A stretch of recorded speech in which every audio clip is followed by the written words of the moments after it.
Hello, everyone. Welcome back to another episode of Aurora Airwaves. I'm Jordan Bianchi, your host. For those of you who don't know, Aurora Airwaves is a podcast about creativity, creative well-being, and how we can take care of ourselves as artists and creatives in living a balanced life. I'm here today with one of my really, really good friends, Emma, and I think it's best for Emma for you to give us an introduction as to who you are because you've had such an interesting history. First of all, hi Jordan. Thank you for having me. I'm so happy to be here. But my name is Emma Rathe. I currently work in the museum field. I work at the George Eastman Museum in Rochester, New York. I'm the manager of programs and exhibition production. But I've had a long, windy road to get to this point. We met at Oswego studying film and had so much fun making movies. I was screenwriting at the time, and I really loved that. Once I graduated Oswego, I moved to LA. I worked in Hollywood for a year as an intern, then for a relationship, went to back to New York, down to Florida, ended up back in Nebraska, and then came to Syracuse University for grad school in museum studies. So that really triggered my career into the art world and museums. When, Emma, when we were starting to talk about what we really wanted to discuss in our episode, we Yeah. were going around a lot of different topics of creativity, and you just nailed it right there, which is that sometimes when you're being a creative, you're drawn in all different directions. And I Yes, think that what's interesting is like being your friend for now. I was realizing this morning, it's been 10 years that we've known each other, that is crazy to which is me. crazy. Um, you've been all over and you've been doing so many things, but you've been growing about with what your interests are, but also where you want to go and what you want to do. Um, Mhm. and I think that I would like to just have a chat about how it was for you and what you were learning, what you wanted to do, because you weren't always thinking about going into museum studies and No, working at a museum. I mean, when we met, you were an actress yes. and very accomplished actress. I mean, we had a lot of fun shooting films and stuff. Our the one film that we did that was really cool, Yeah. but we were always collaborating on stuff. And over time, that morphed into your love of writing, but you were also very interested in film studies at the same time. And then that changed, and as you changed location. So I think I'm interested in, when the artist is young, it's so difficult for the artist to know what they want to do. Yeah. And sometimes location can foster understanding and meaning and growth, and sometimes it doesn't. Right. So, how did that all happen for you? Why did you decide to leave Nebraska, where you grew Yeah. up? Well, and that in itself like requires a lot of attention to detail. I think my time in Nebraska, I mean, I was born and raised there. Um, but even like inching into the creative side of things, I was an athlete for most of my young adult life. So played very competitive softball. That was where most of my time and energy and probably my family's money was going towards was making sure that I was going to be the best softball player I could be to then in turn give me college scholarships so I could go to school for free or close to free. And I think that identity of an athlete made it very challenging for a long time for me to understand that I could pursue the arts as hobbies or a career at all. They can be very opposing forces sometimes. For example, my freshman year of college, I did have a softball scholarship, but I also had a choir and a theater scholarship. But it just felt like being pulled all of these different ways. It meant the theater director, the choir director, and the softball coach were all a little frustrated because I couldn't devote 100% of my time anywhere.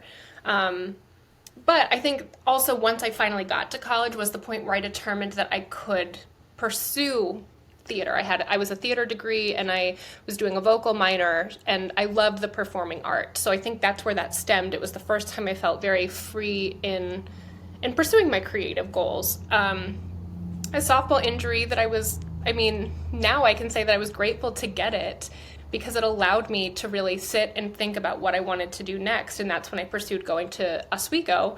I literally Googled most affordable film school in New York because I just needed anything to get me out of Nebraska. And I think, or the Midwest, because I did my freshman year of college in Missouri. But it felt like I don't feel like I'll succeed here. I want to meet different people. I really want to be able to dive in, and I don't want people to associate me with a softball player.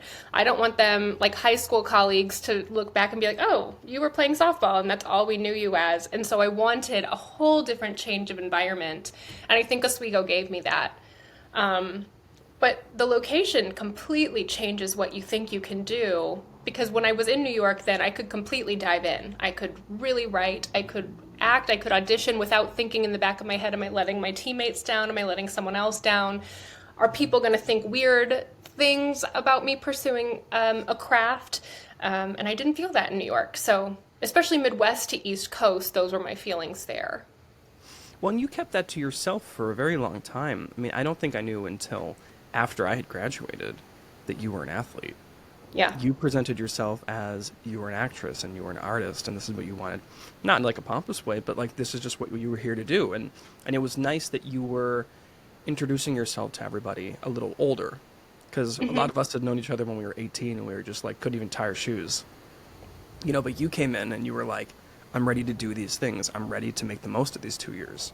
And a lot of us were Yeah. just like, whoa, who is this person? Okay, let's make some art. Even our discussions, like we would sit down for very long periods of time and just talk about art and movies and stuff. And I wasn't really getting that with other friendships at the time. Yeah. So there was something in you that really felt like it could flex those muscles. And now Well, and I think now it it was the sticks to first time I hearing all of it. could. So do Like, you it think was you one. intentionally like wanted to see yourself, your identity in a new way? And that was the place to exercise that? Or do you feel like it was just freeing and it just came to you naturally?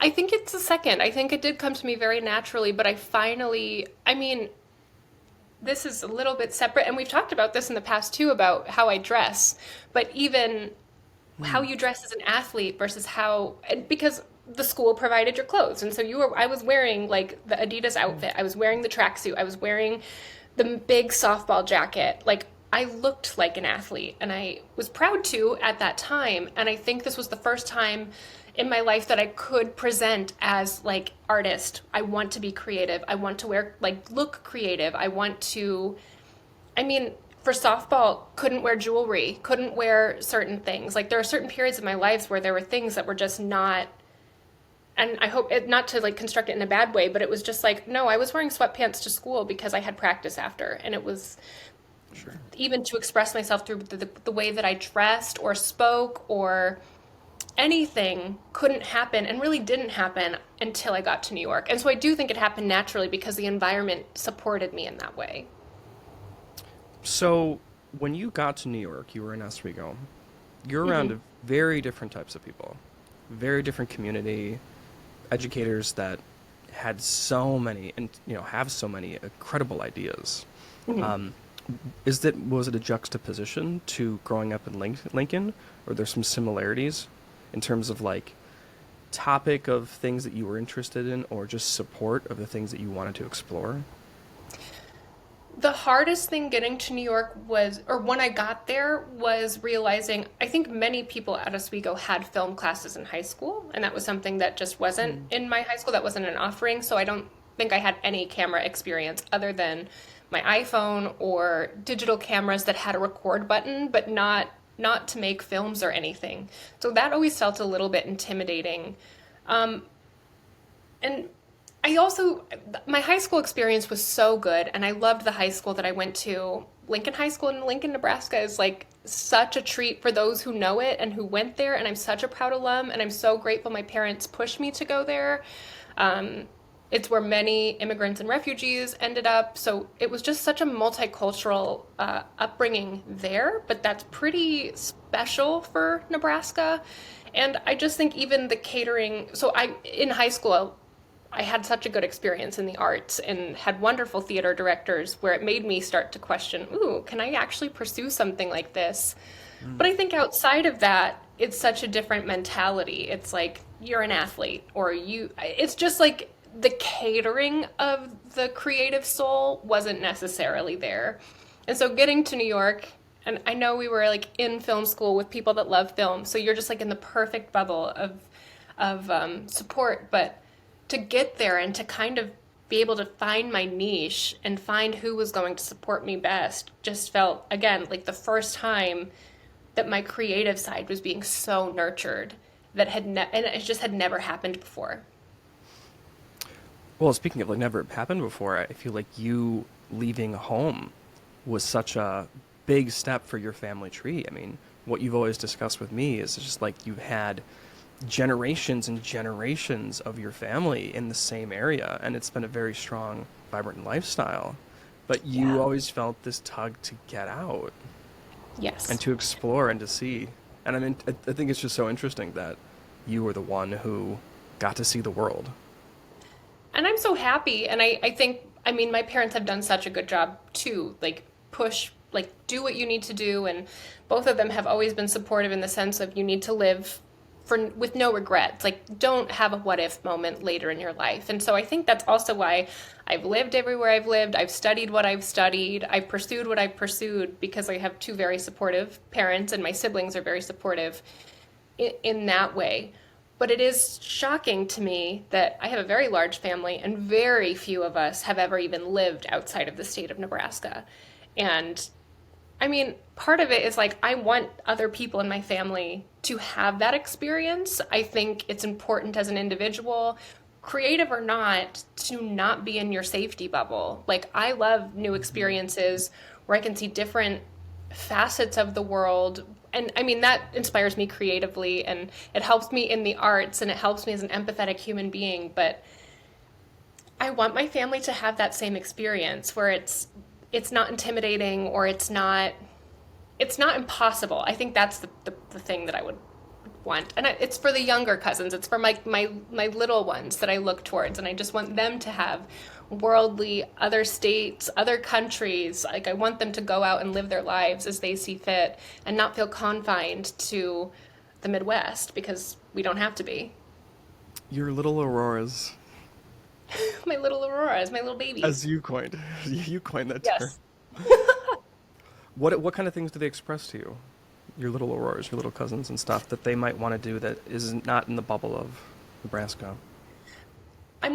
Well, I have not lived in the state of Nebraska now for 5 years, but for most of my adult life, I just haven't been present in Nebraska consistently. So my relationships with all of my family members looks very different than it used to when I lived there. Yeah.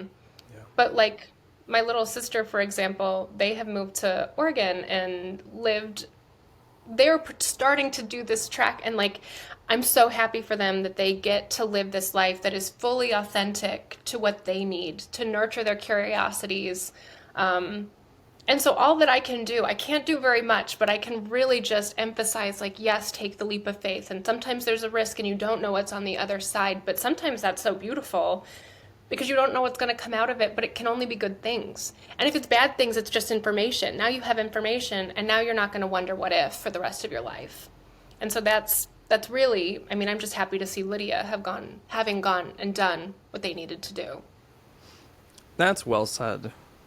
I mean, it's important to take those steps, and I feel like certain stages of our lives we take more of those risks and those leaps of faith and stuff. I feel like for me, like I often like forget that that's and I don't know, a very important part of the process of growing and learning and stuff is just doing things and having no expectations about what's going to happen, Yeah. which I think was like all of undergrad, really. Speaking of which, so you were going back to your trajectory. You were there for 2 years. When you graduated, what were the big things that you left school with in terms of your projects, but also like your realizations about yourself entering the world?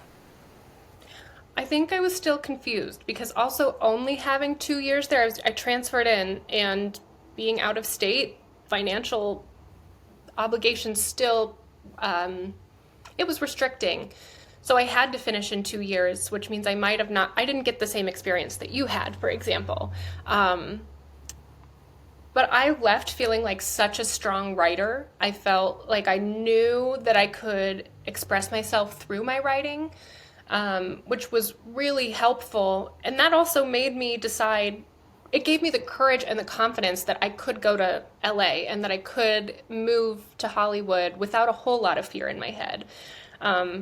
So naive that I didn't realize that people out there didn't know what a SUNY school was, but it was still just like, again, with the support of my parents, with the support like of everyone at Oswego, and the skills that I took away. And I mean, I also was practicing, so it wasn't like I did the assignment and then I went home and did whatever. I was writing constantly during those 2 years, or working on sets, or acting, or helping, doing whatever I could. I didn't really walk away with too many projects. The one that I'm still proud of is Skip. I think that making something like that, something that's timeless, something that people can connect to without language, is really, really special. I loved working with Jake Dodd, and I loved working on 35, no, 16 millimeter film. Like the tactility of that was so important, which I think that had a big factor in me moving into the museum field and thinking about preservation and film Okay. as an object rather than film as just something you see on a screen.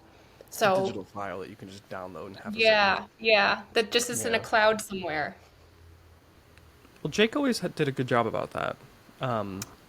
Yeah. Understanding that we needed to hold the film and we needed to develop it. We needed to, I mean, when I took his children's literature and film class, that changed everything for me because Yeah. he would have assignments where like you're shooting a 3 minute Super 8 film and you have to make all the edits in camera as you're shooting. So Yes. you need to be prepared. And everything that you need to incorporate, all the criteria had to be in front of the camera, right? And you needed to Yes. deliver those 50 feet of film or whatever it was. And Well, that and that whole was way of Skip. thinking is like, this is the weight of a film. This is a film. Yes. It's like a Yes. book. And I think we lose that a lot of the time in terms of just nowadays of just content creation. Everything's disposable and gets buried. Or you can take 6,000 shots still and be like, oh, I still don't like those. Let's take 6,000 more. I think it gave me such a huge respect to all of those that came before me in the field. It's like, oh my God, like they had 2 reels of film and they had to just work with what they had. Um, and so it just brought such a sense of not urgency, but just you had to be so thoughtful and you had to be so careful. You had to really care for your project because any mistake, it's blurry. You had a light leak. You loaded the Bolex wrong. You're done. Like it doesn't exist anymore. So it just added this precious quality to it. And I loved that class. And it totally, I think that was such a guiding light for me. That working with him and in film in that way was one of the most beneficial parts of my experience. Yeah. His children's literature and film class, especially. And I had taken another course with him, but it really just opened me up to thinking of film as a heartfelt medium. And it's not that I hadn't experienced that, but I hadn't consciously understood that about how comforting film can be and how warm and cozy and full of care and wonder at the same time. And he would just show us all these films from his childhood and from our childhoods. And there was something about it that when we were adapting children's stories and we were creating them for children, it made us all think, slightly differently, and we had to feel a lot more.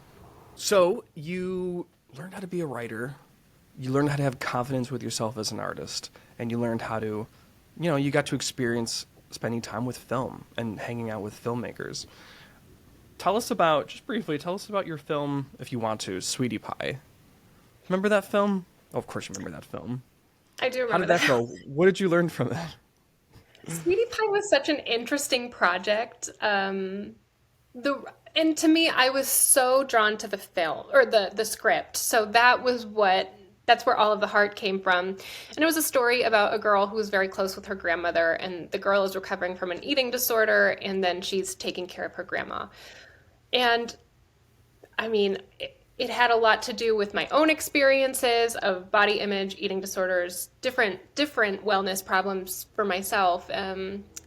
But also just I grew up in a family with such strong women. I have a very close relationship with my grandmother, but I mean, all the ladies on my mom's side of the family are they're powerhouses. And so I wanted to just write relationships like that. I wanted to write with such strong feminine energy, and that's what I was creating. So the script I was very happy with. Making it into a film, the challenges that I had there, I mean, there's probably a few issues, but I mean, I was on a set with all men, and that's okay. But I'm also a people pleaser. I think I get nervous to speak my own mind, and especially at that age, I was young, and that was the first major or longer form film that I had directed. So just had a hard time voicing my wants and needs for the film. And anytime other crew members said an idea, I would just be like, it's going to be easier then. Like, let's just do what you want, rather than take initiative. Like, this is my story, this is my lens. Like, I really want to share this. I don't know where the final product even lives. Like, I don't think it made it very far. And I think because I knew that I lost my touch on it, like, it just didn't matter. Like, it was like, it doesn't matter because it's not mine anymore. Or I know that I didn't do it justice as a director. So I think to not know where it's at is completely fine with me, because the script was so strong. And then to not have the same ownership of the film product, I think it just like maybe made me a little bitter, and so I think very fondly of the script, but less so of the film. Well, I think that like you were two different stages at your point of as a young artist at that stage of understanding how to write, which you had more of a grasp on, but then learning how to direct and direct all these different energies is a very different job. Yeah. What would you say to yourself going back if you were to like talk to you 10 years ago or more than 9 years ago? What would you say to yourself in that situation? Because it really is a period of growth, but the young artist is such a has such a malleable ego, and vulnerabilities are so raw at that stage that you can shut down entirely. Yeah, and I think it was already a sensitive project because it was so personal. But because it was for a class assignment, that also changes things. Like, everyone's working for a grade and everyone's trying to show You off just in gotta their, get it done. you got to get it done. But what I would tell my younger self is that you got to stick up for your story. Like, I knew what I wanted that outcome to look like, and I think it could have been so impactful to so many women if I would have stood my ground, or fought a little harder for certain things. I mean, it was a college film at the end of the day, so like some things were just going to look college film like. But the story, I wish I didn't compromise on the story. So I would basically tell younger me that you love the story, so you need to make the film reflect that. But it was a learning experience, like to be on location filming, to be with actors that didn't go to school with us, that we found out in the wild, was such a great experience. In the Um, wild. in the Wow. wild, Craigslist. Actors, we can pay you in pizza. We did a GoFundMe, so we did actually pay our actors, which felt really good to do at the time. Um, Yeah. but and I loved the actress that I found to play the girl in Sweetie Pie. But it was just one of those things where I was so young, and I was so scared to speak up on behalf of myself.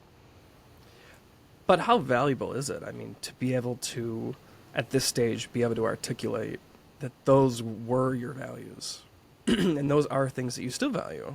Yeah, And now, like, we don't let the things go that are, not favorable experiences in the short term. But as right. you were saying earlier, like, it's all beneficial. It's all information. Yes. Wait, that's been my outlook on anything that could be negative, is that it's just information. Like, and it's helped me to really regulate a lot of the emotional responses that I could have, or taking certain things personally, where it's like, no, I don't need to take it personally that someone at work said something, or someone didn't like the script. Because also, for Sweetie Pie's sake, I can understand why a bunch of 20 to 22-year-old young men were not quite identifying with that story. Like, it Sure, was, yeah. yeah, I can just understand. And written out of the lens of a young Midwestern woman, it took place on a farm. Like, I can understand that. And of course I love it more than everyone else on the set. And maybe with the exception of my lead actress, who just fell in love with it the same way that I did. But we were both so similar that it was like neither of us could speak up to advocate. So it was just, but looking back now, if I would ever direct again, I think I would know who I'm so much more, I'm stronger in what I want for myself. So I think that has shifted. Well, it sounds like you have, because you've been just professionally you've been articulating your wants and your needs, and I guess and before we skip ahead to like currently like how you what you're doing and things like that. Mhm. Let's talk about the move to LA, and what your thoughts were right when you were moving, and then Yeah. when you hit the ground running, what how reality hit you in the face, good and bad. Yeah, leading up to it, I mean, once I kind of locked in, and again, like, not to keep harping on my parents' support, but it was one of those, like, should I, shouldn't I? Like, internally a little confused. Some of my colleagues, like, some of the classmates that I graduated with were thinking about it, not quite the same timeline that I was working on. I will say my mom has always been a really good, like, uh she's not, I don't want to say a pusher, but like she's very good at driving me to do things. And so kind of just like looking at the watch, like, okay, when are we going? Like, when are you getting there? Because like if not, you're just going to be in Nebraska forever. So like what's the game plan? And so I basically spent the summer at home, and then moved to LA in August. So Wow. I was so excited, and me and my dad road tripped out there. I was so grateful and so lucky to be able to live with a family friend out there, so I didn't have to pay rent in LA, which was a huge savings. It was a huge burden lifted, because I did move out there alone. I didn't know anyone when I got there.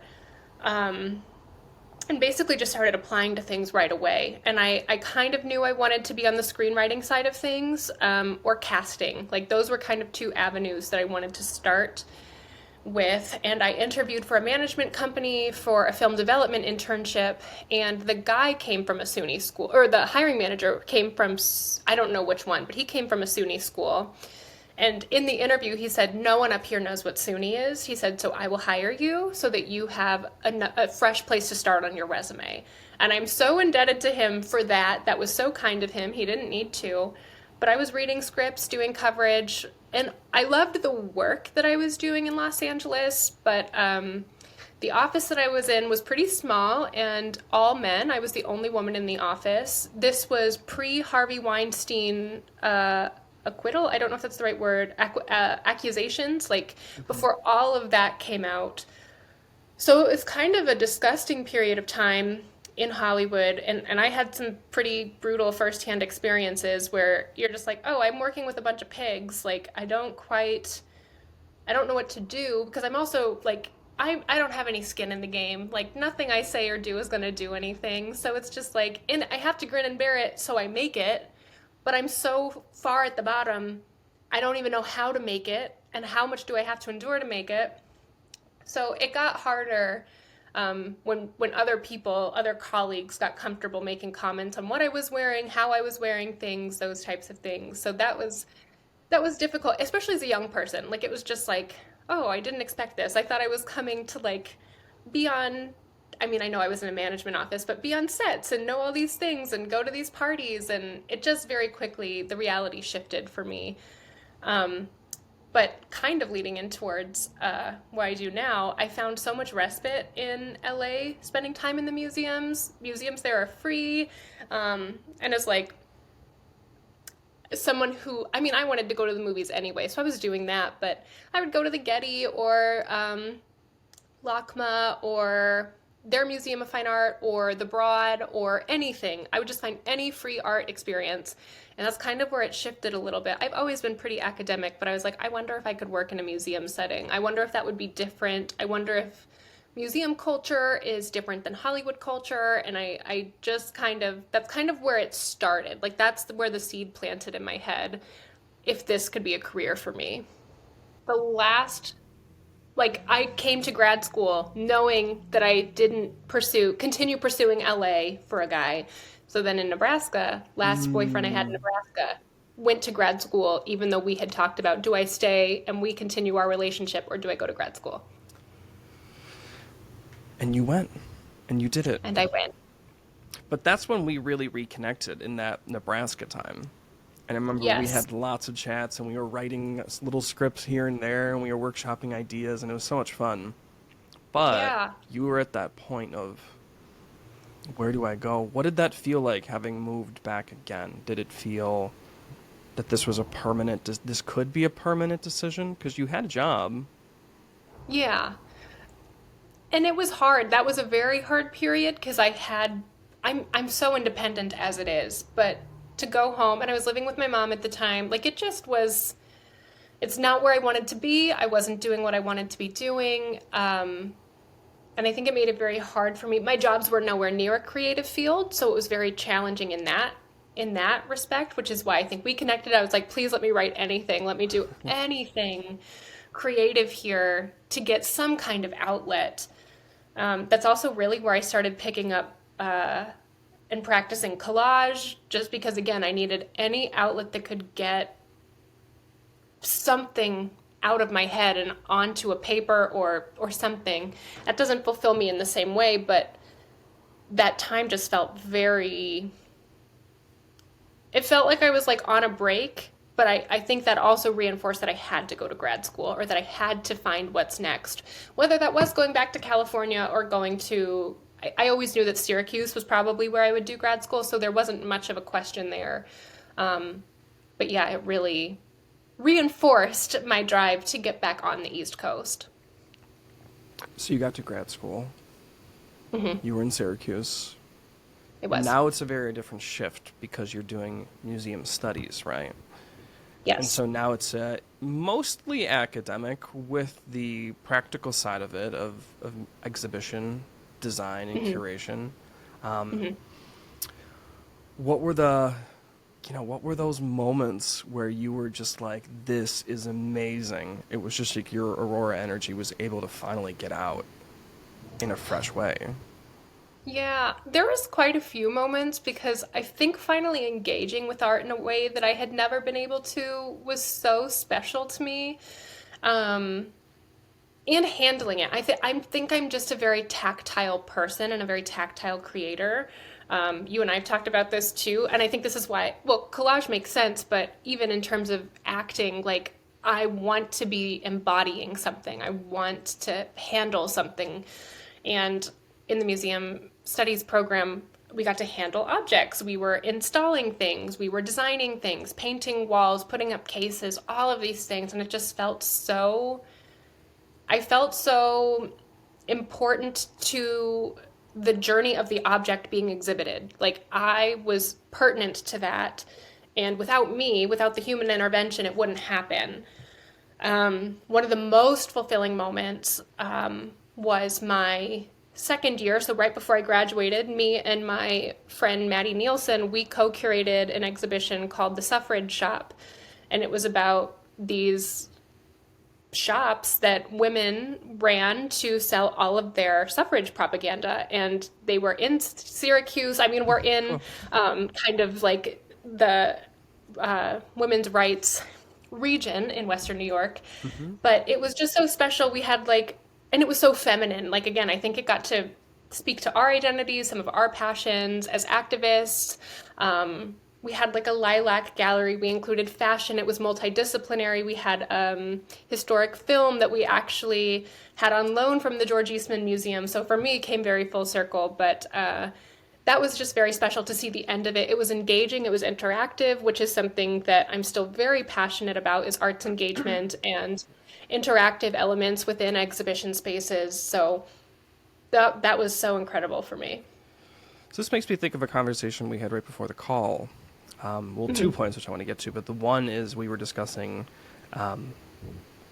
the concentration camps and the Holocaust, and you recently just had at work people that were discussing the photography, and maybe you can elaborate on that a little bit more, but trying to preserve images and understand the value of them, and especially in this age of AI where everything can be manipulated, how to understand the context of these images. But when we think about the concentration camps, in a way, the point of that, of why you can go to Europe and experience those from an educational perspective, is a very difficult endeavor, I would imagine, for the people that are curating that, because it is to get knowledge to the person who is walking through and to understand what the trajectory has to be, what the pacing needs to look like, what the signage needs to be, so that they can actually be educated and leave as a different person. Mm-hmm.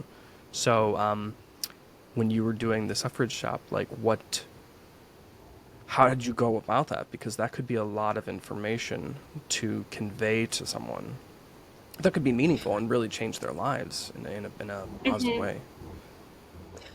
For the suffrage shop specifically, it was one of those things, and Maddie and I are two white women, and so we curated it the first round, and we sent it to our advisor, all of the work, and he just said, "Are you telling everyone's story here?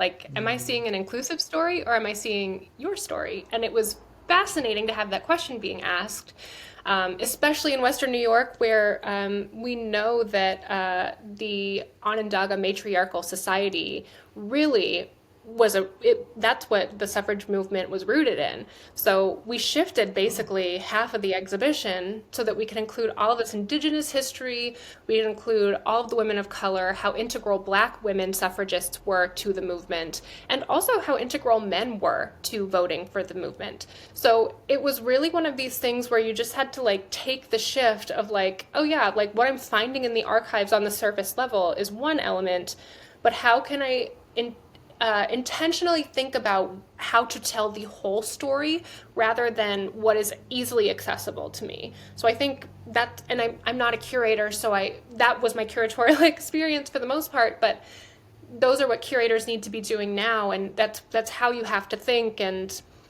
I mean, on the topic of concentration camps and anything World War II related, the amount of care and sensitivity that goes into what you're writing for labels and even how you exhibit those photographs. That panel on Thursday evening was viewing traumatic imagery, and these experts were atrocity image experts. And how do you look at them? When is it appropriate to look at them? Talking about consent and trusting the photograph. It just opens up so many ethical discussions of what is right. And museums are some of the most trusted institutions for the public. And so the museum and curators and exhibition designers owe the public so much in terms of care and sensitivity in how they see and how they learn about art or history. So I think like having that, not power, but having that opportunity to work with the public in that way is so important to me. What did you see that you were putting into the exhibit that you needed to take a step back from and let go? Was it just not being inclusive, or was there certain verbiage and certain angles that you were going at? Mm, I mean, it was certainly that I think, I mean, if anything, it was like the easy version of the suffrage shop for that rotation. Hmm. It's like everything, like when you read the book, when you read the first news article, when you read like the first folder, like you're at level one, but I was just choosing not to go to level five. I And see. like so it was kind of like how invested do you want to get, but you owe the public the information. Well, it sounds like a great advisor to push you in that direction and be like, you got to He go was for it, man. wonderful. You got to go and do Yeah. this.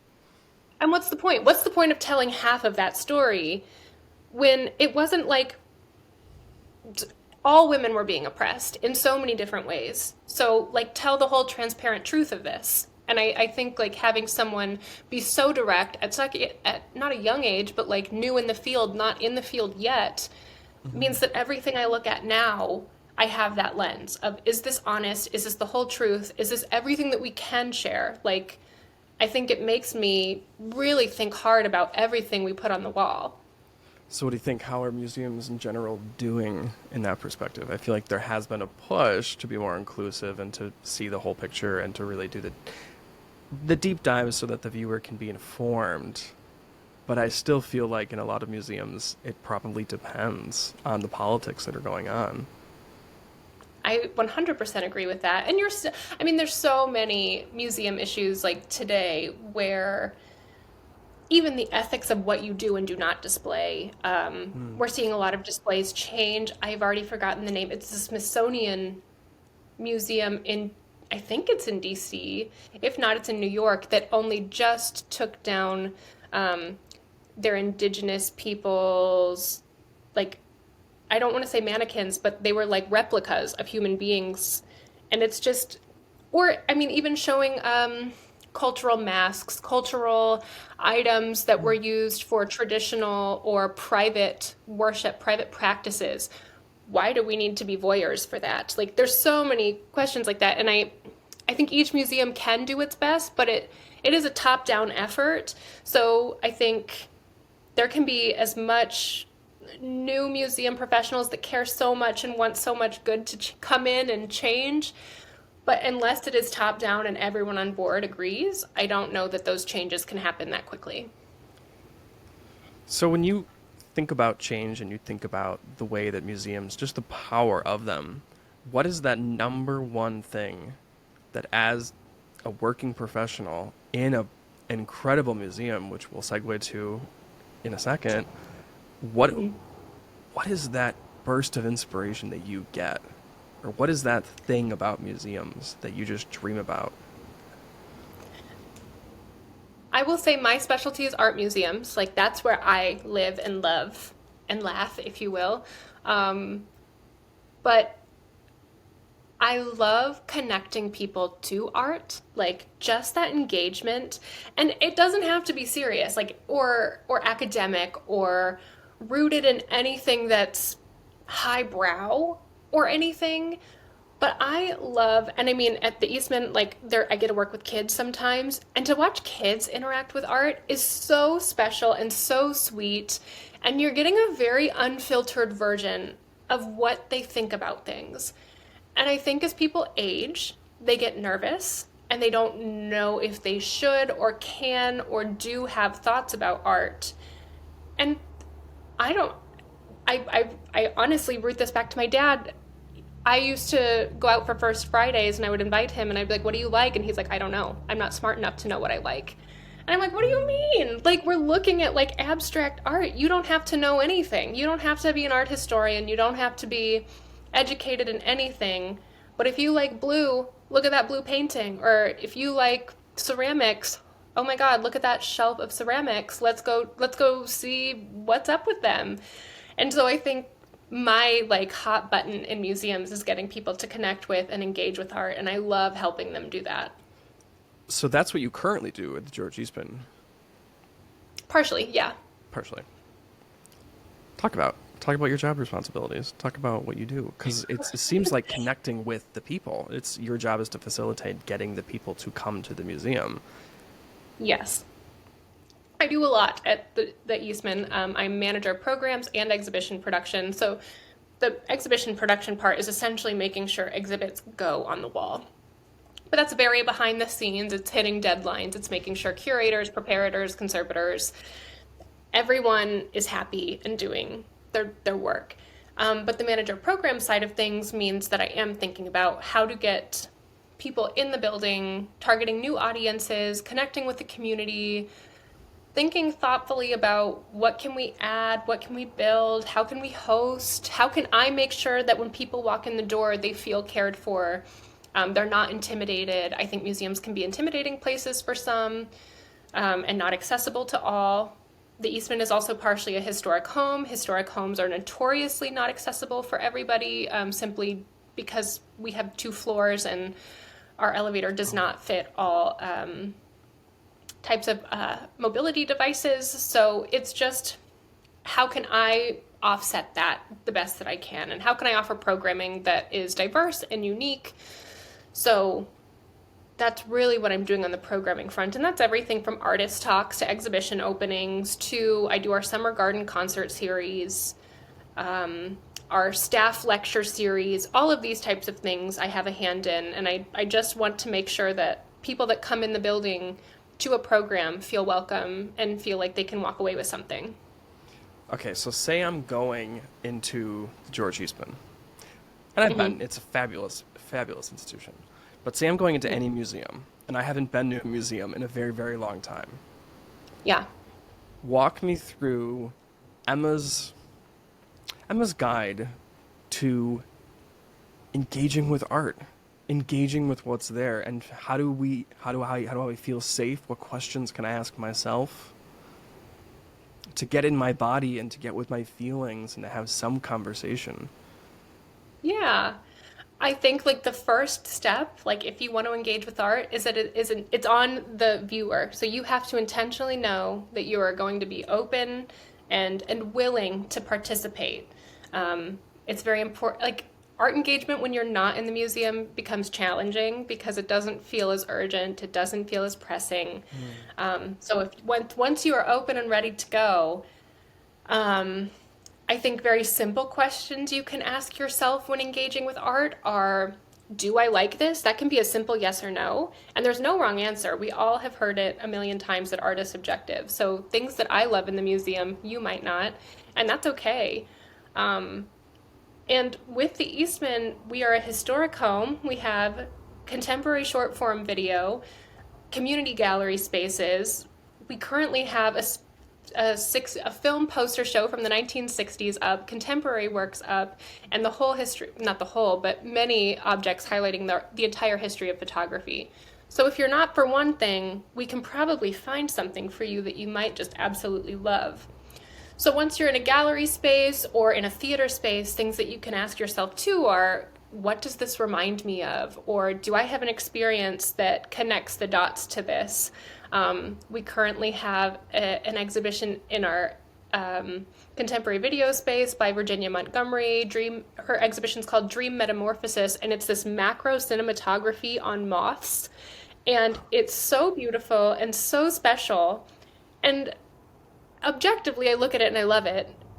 I think objectively is right. But then when I think about it personally, I think about being a little girl in my mom's garden, like chasing butterflies, because it's vibrant and it's so soft, but like it sparks all of these nostalgic memories for me. So I think when you're engaging with art, you can think about, what does this remind me of? What am I thinking of? Like, do I connect with any period of my life to this piece? Or my dad was recently at the museum looking at the film posters, and he's like, I saw this as a kid. And then imagining my dad watching something as a child is also an interesting thing to think about. I recommend people that aren't artists to think about journaling when they're at a museum with a pencil.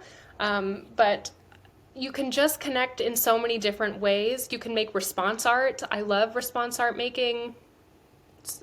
Again, it's very hard when you're not in the space if you're not able to, and a lot of museums have to protect the work, so they can't quite have that. What But is being that able to, so response? it would be, in my previous position, I was the curatorial assistant at the National Veterans Resource Center Art Gallery, which was a art gallery on the Syracuse University Art Campus. And me and my just mentor, she was an awesome manager. Her name's Jen DeLucia. She's a licensed art therapist. We wanted every show to have an element of art engagement with response art making. And so basically, you have the art on the walls, but then in the middle of our gallery, we had a table, and it said, find a piece of artwork that you connect with in whatever way, good or bad, and then using line, shape, and color, respond to that artwork. Pretend you're in a conversation with the artist. Pretend you're in a conversation with the subject matter within the painting, within the sculpture, within the video art. Have that conversation on this paper and then put it on the wall and become a part of the exhibition too. Like that was so transformative in my experience working in art engagement to see that happening firsthand. I feel like whenever museums do that, it's a really strong anchor for me. I remember when I was at the Rubin in New York, which is going to be closing its doors soon, which is really I sad. know. It's a museum of Himalayan art, and there's so much fantastic art, and it's just such a vibrant collection. But at a certain point, it does become oversaturation, and they do a really nice job of pacing it out. It's not the biggest gallery in the world, but one thing that they did on like the fifth floor was they had, there's like this big collection of just Buddhist art, and they talk about, you know, the basis of the ideology of Buddhism and monks and stuff like that, and how they process all their thoughts, and a lot of that leads to finding gratitude and similar conversations that we have today. And so they had on the fifth floor a place where you could write things that you're grateful for, and it was just a very simple exercise, but it's like I can't forget going to the gallery that day because of my I only participated in it for like, a minute or two. Yeah. But when I could see everyone else's, like, all the things that they were grateful for, and it's all on this wall and whatever, and it's next to all of this ancient art. Yeah. There's something about it that makes you realize that humans put their hands on the things that you're looking at. And I think it Yes. sort of changed my perspective of like, this isn't some. I think you can easily other things that you go to see in a gallery. Like, it's this, like, ancient thing that, like, was, brought to the earth by people that, never lived. It's like, no, it's like these are humans that have interacted and shared them with themselves within a context.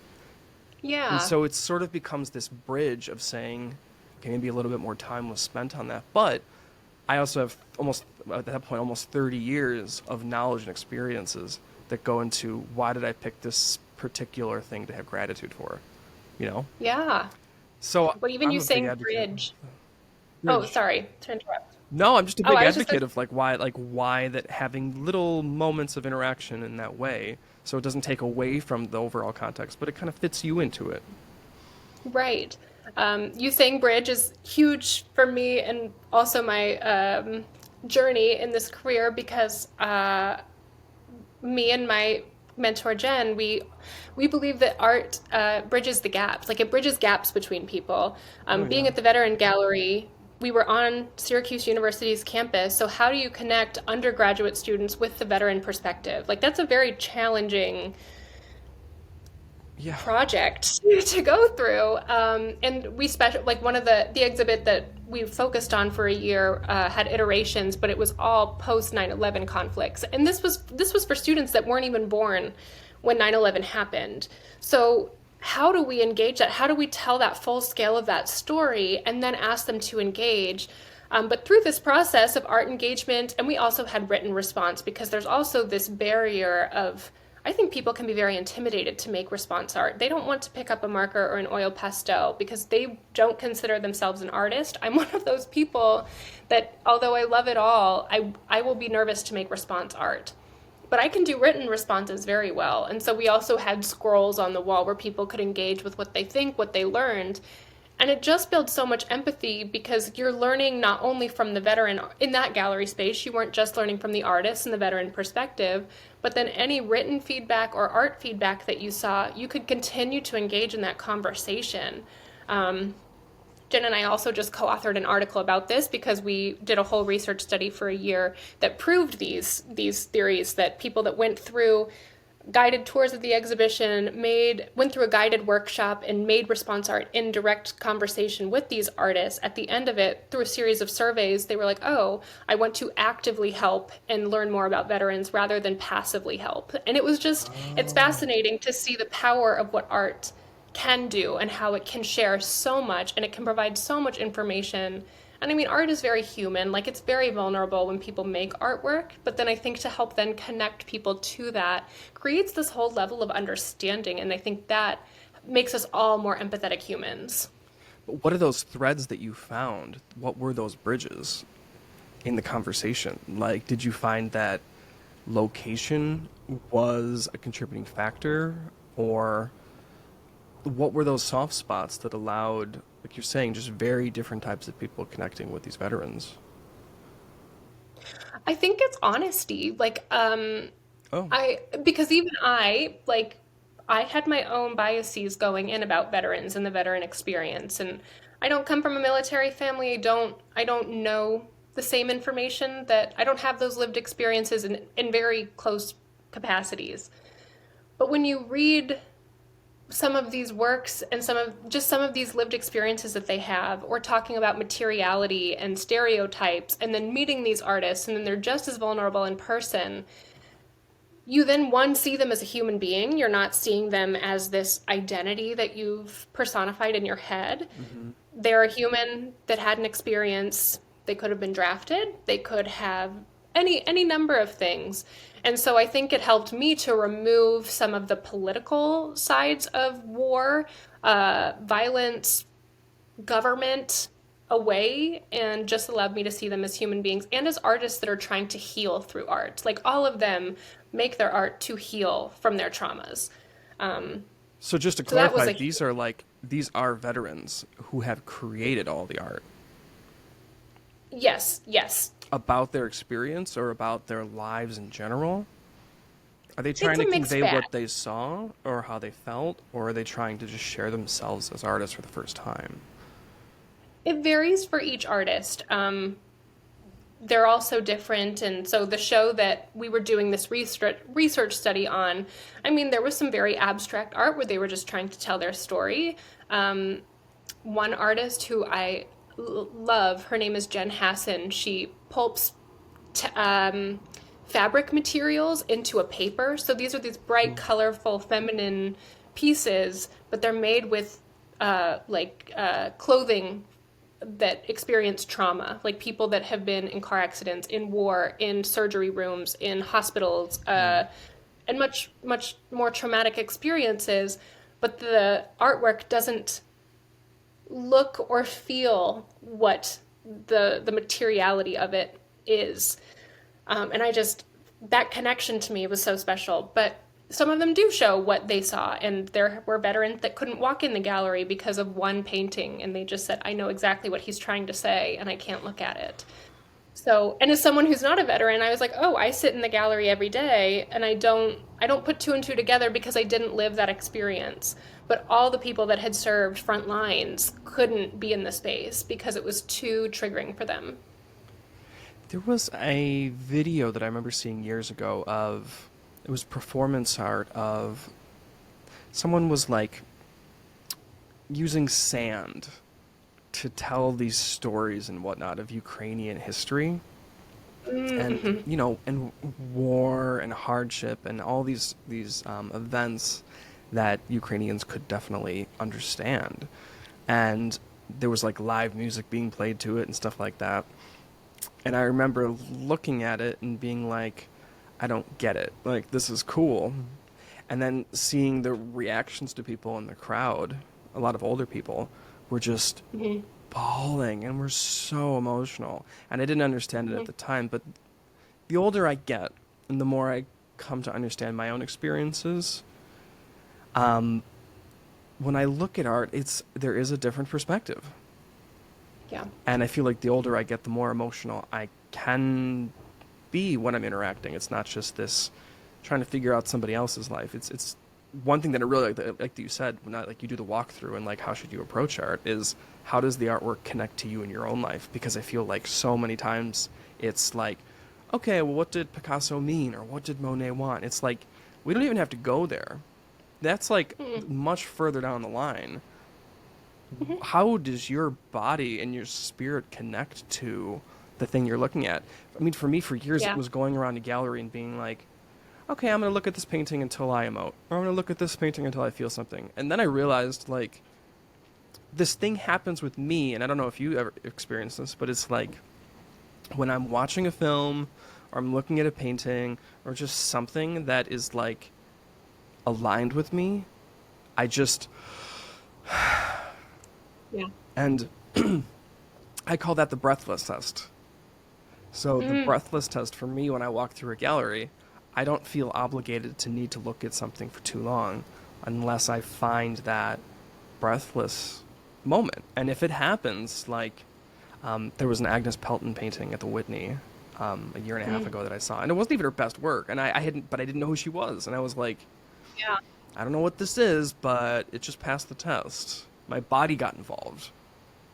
Yeah. And when we're walking What I- through our lives, we're not like, it's just, we stay in our heads so much and we become so analytical and so survivalist. And I think that Yeah. for me, museums remind me that, like, looking at a sculpture and, like, thinking of, like, you know, how, like, Michelangelo had it, so, like, that one muscle on the arm, like, when you, like, the guy's pinky was raised and whatever that sculpture was, and, like, one of the muscles. Yeah. Like, these are, like, deeply physical experiences to create. So Yes. then I think that the work becomes how do we get involved physically with ourselves because that's where the emotions are stored. So anyway, it's so interesting that you have these veterans who may or may not be able to enter rooms. Some of whom I'm assuming have had some they're not physically who they were. Right. So there's this whole amazing mix of the mind and the spirit and the body and interacting with art, and it's all happening in real time. with that community. That'd be so cool to experience as someone not in that community. Yeah. Just to go back onto something you were saying about like feeling like you have to look until you feel. I think there's this like, and it's kind of funny how people think they must behave in a museum because I think that's also why I'm in them. Museums are supposed to be fun. Museums are for everybody, if done well. And I just think you should. I mean, to me, I feel like I'm like buzzing around a museum trying to find the piece that I'm like, I can't take my eyes off of it. Like, Yeah. I don't even I If don't it's even need to there. read anything yet. Yeah. So it's just like, how do I find what I need? Because it is somewhere. But and I know that there are things that like I went to AKG a few weeks ago and there was like the whole exhibition. I was like, I don't need it. Like I don't want it. I don't need to be in here. Yeah. But like there's others that I'm like, I could live in this gallery forever if they let me put a sleeping bag in here because it's so AKG is good beautiful. like that. And Some they're things very that you good don't like want to that. have anything to do with. Some things that are like, whoa. But I'm picky, and I think like people need to know that you do not have to go love everything in a museum either. Like you don't have to go pretend that everything's perfect for you because it's probably not. There are things that I don't like at the George Eastman Museum. Like when I go in, I'm like, okay, so, it's fine. I understand why we're putting it up, but it's not doing anything for me. But that's not the point. That's not why that's there. So I just think letting people who don't maybe frequently engage with art, you have the pass to go find what art you want to engage with. Like, it doesn't have to be every single piece because I don't think you can engage with every single piece. Well, I mean, engagement implies that there's a conversation. And I think that in conversations, you do have the opportunity to get awareness about how you consciously and unconsciously react to things. So, Hmm. I remember a conversation, I haven't thought of this in a while, but we were talking about, I don't think it was about Rothko paintings, but I think it was like maybe at the Whitney of like white, white paintings, right? Like the canvas Hmm. is just white or off white or whatever. Yeah. And Yeah. I'm probably paraphrasing, this anecdote poorly, but like the idea is that like there is a specific context that lives, that it is important and needs to be exhibited in a way. But what I think is the most interesting thing is the anger that people have, and it's not anger at like, I don't know. It is anger, but it's more of like a self-directed anger. But people aren't quite conscious of it because it's like, yes, this was the first time that this type of art was presented, and you didn't do Hmm. it.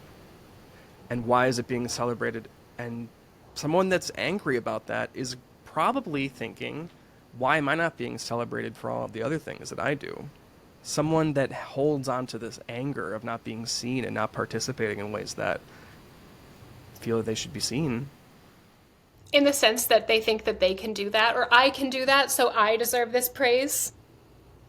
Yeah, but I think it even stems from like I've people can say like they've done so many things in their lives. I mean, how many people have to like, struggle just through the day and do whatever, Yeah. and then to see someone being celebrated in a way that they don't feel is worthy. That anger didn't come Which is from so nowhere. interesting because I mean, yeah, that anger does not come from nowhere. My only defense on the artist is that that artist probably didn't start by painting white canvases. They were probably at one time painting very intricate, beautiful, descriptive, detailed things. And they got to break themselves down. That's Picasso. Like, he broke himself down. Matisse, Yeah, same thing. nothing wrong And with that's when you it. start to get these line illustrations. And you're like, I could do a line illustration. But you didn't do the 40 years ahead of time where they got their namesake. So that's like my little defense. But yeah, the anger part is interesting.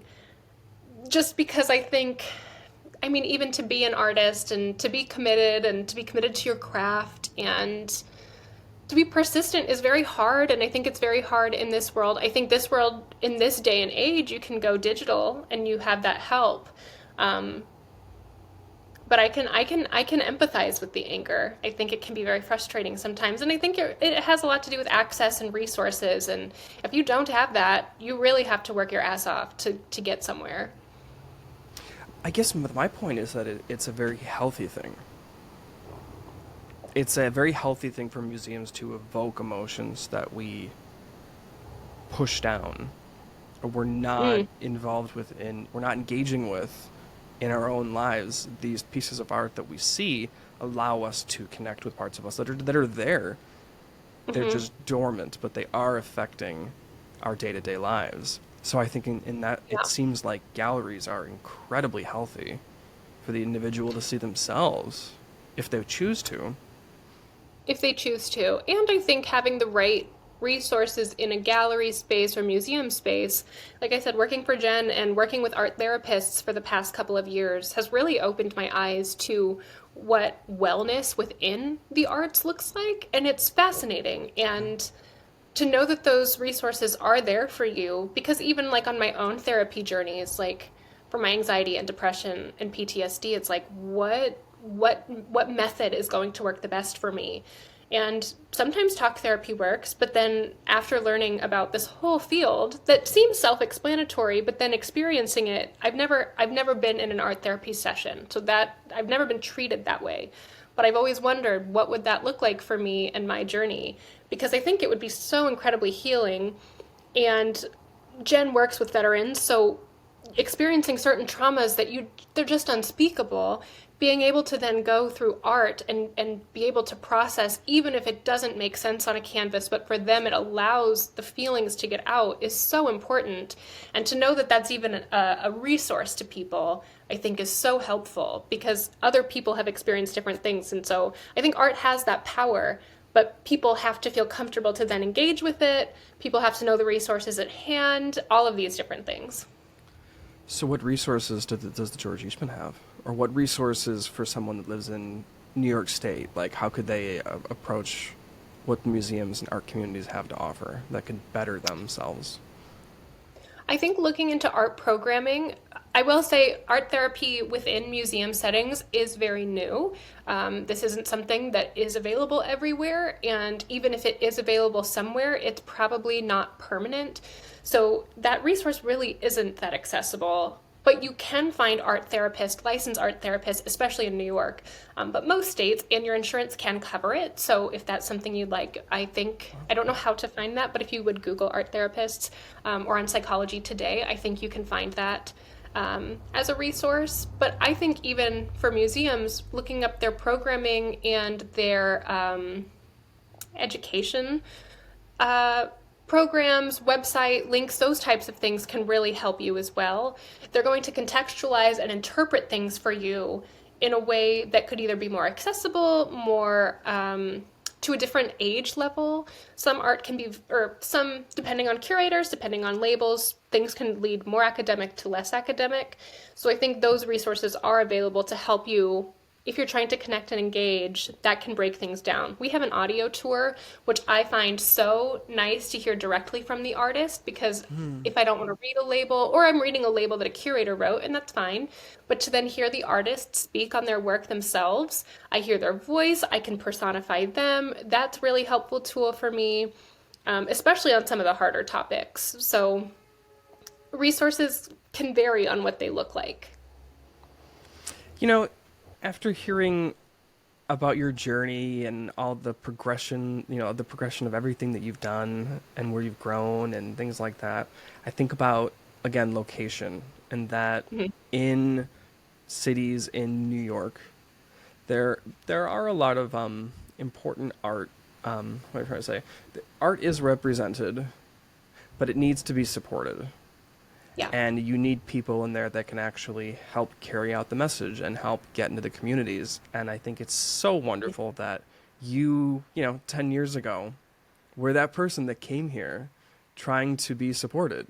And now you Mhm. are at this place in your career where you're supporting the community. And you're one of those people like those educators in Oswego or like the guy in LA who helped and got you the job because of your resume. Like you are helping allow people in Rochester and all over Western New York and New York to be able to experience something that they wouldn't have had otherwise. Mm. Well, what a great part, what a great place to be in your career. Thank you. I'm curious to see what happens next. I am too. Well, wherever things take you, it's gonna be exciting to see. It'll be fun and creative, probably. So tell me about that. You've mentioned a little bit about the collages that you do.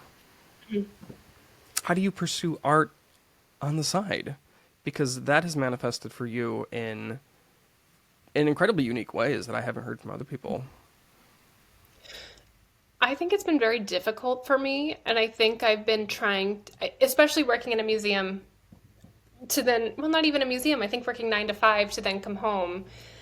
Certain, like where film is probably my preferred medium of everything, that's such a hard project to start at 5:30 at night. And I'm not a night owl, so I need to be asleep by 9:30, so that really doesn't lend itself to, to making much in the evenings.